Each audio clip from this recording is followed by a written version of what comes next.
Perkenalkan, nama saya Dimas Dwi Gantara dari jurusan Teknik Informatika kelas 01 TPLP 017. Di sini saya akan mempresentasikan mampu memahami dan mengerti etika kerangka hukum bidang teknologi informasi.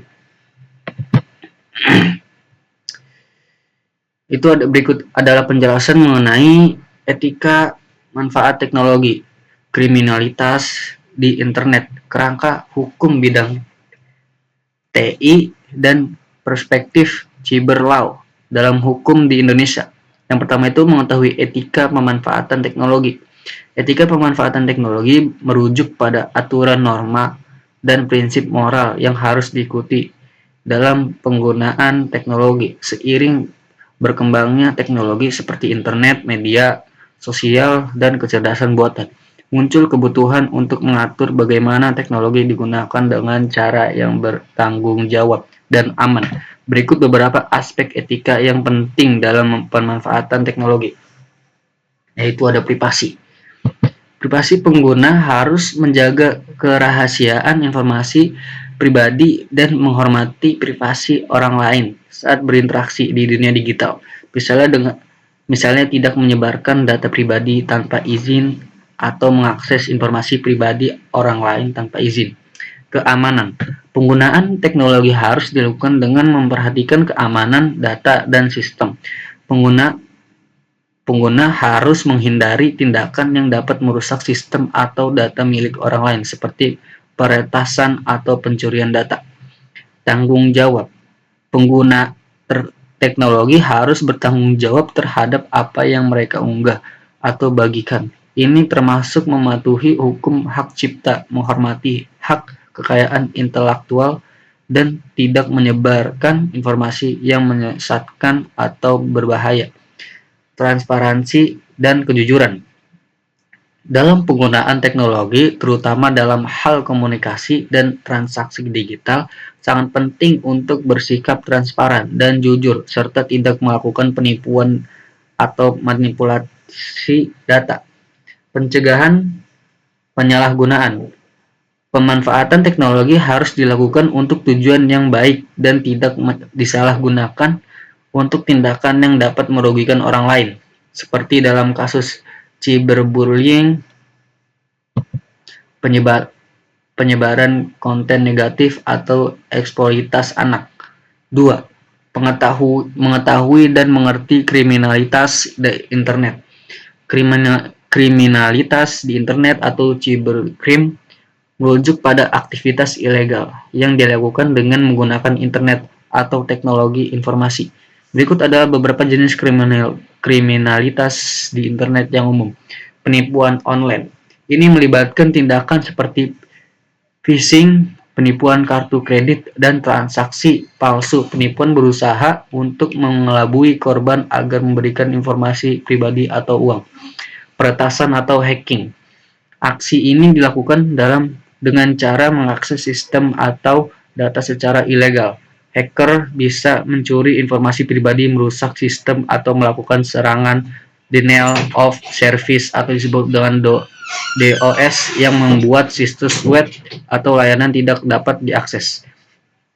Distribusi atau malware.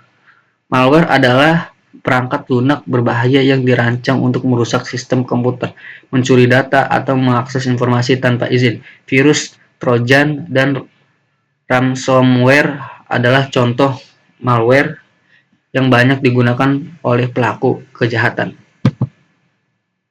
Cyberbullying, penggunaan internet dan media sosial untuk mengintimidasi atau menyakiti orang lain. Ini dapat mencakup pelecehan, penghinaan, atau penyebaran fitnah melalui platform online.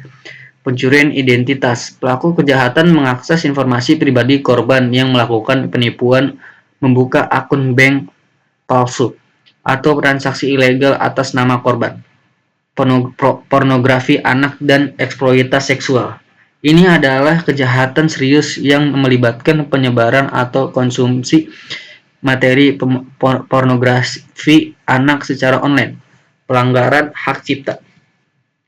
Pengunduhan atau distribusi ilegal perangkat lunak, musik, film, dan karya kreatif lainnya yang dilindungi hak cipta. Ketiga itu memahami dan mengerti kerangka hukum bidang IT atau TI. Kerangka hukum bidang teknologi informasi atau TI mencakup aturan dan regulasi yang mengatur penggunaan teknologi informasi dan komunikasi atau disebut dengan TIK. Tujuan utamanya adalah untuk melindungi hak-hak individu, organisasi, dan masyarakat, serta memastikan bahwa teknologi digunakan secara sah dan bertanggung jawab.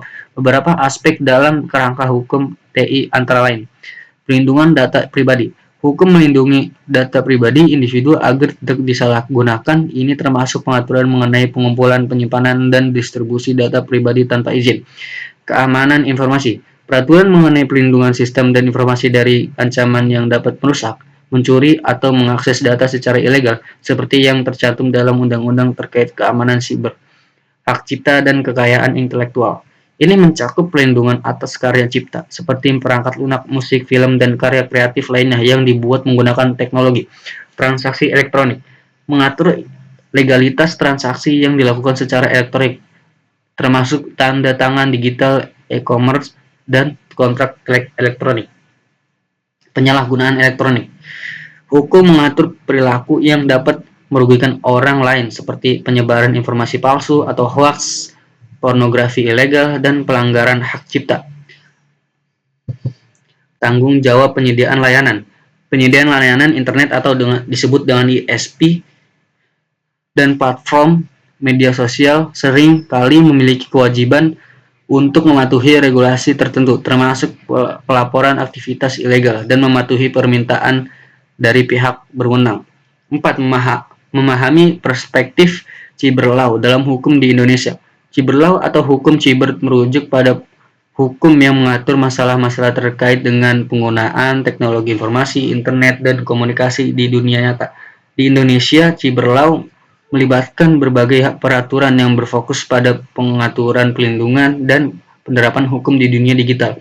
Beberapa aspek penting dalam cyberlaw di Indonesia adalah: yang pertama itu ada Undang-Undang Informasi dan Transaksi Elektronik atau disebut dengan UU ITE. Salah satu dasar hukum yang mengatur transaksi elektronik, penggunaan internet, serta pelindungan data dan informasi di Indonesia. UU ITE juga mengatur tindakan pidana seperti pencemaran nama baik, penyebaran konten pornografi, dan penipuan online. Contoh pasalnya itu yaitu pasal 27 hingga pasal 37 dalam UU ITE. Mengatur tentang penyebaran informasi yang melanggar hukum seperti fitnah, pencemaran nama baik, dan pelanggaran terhadap privasi seseorang. Pelindungan data pribadi.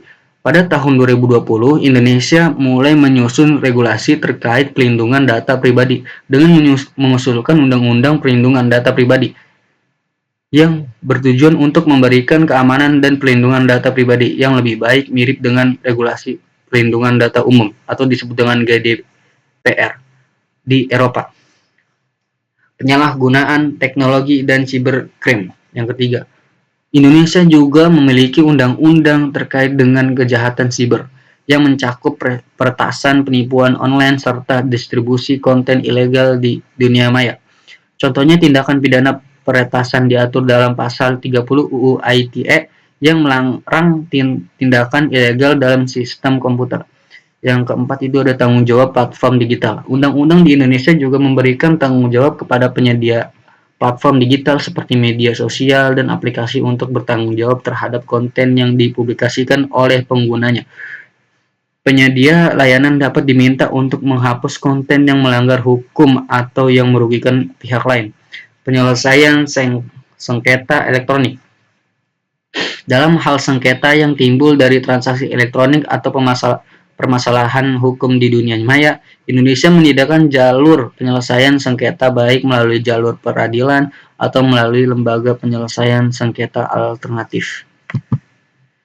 Kesimpulannya itu, etika pemanfaatan teknologi sangat penting untuk memastikan bahwa teknologi digunakan secara bertanggung jawab dan tidak merugikan orang lain. Kriminalitas di internet mencakup berbagai kejahatan digital seperti peretasan, penipuan online, dan cyberbullying.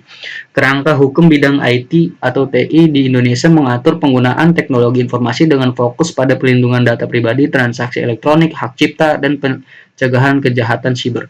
Cyberlaw di Indonesia diatur oleh berbagai undang-undang seperti UU ITE yang memberikan landasan hukum untuk transaksi elektronik, perlindungan data, dan pengulangan kejahatan siber.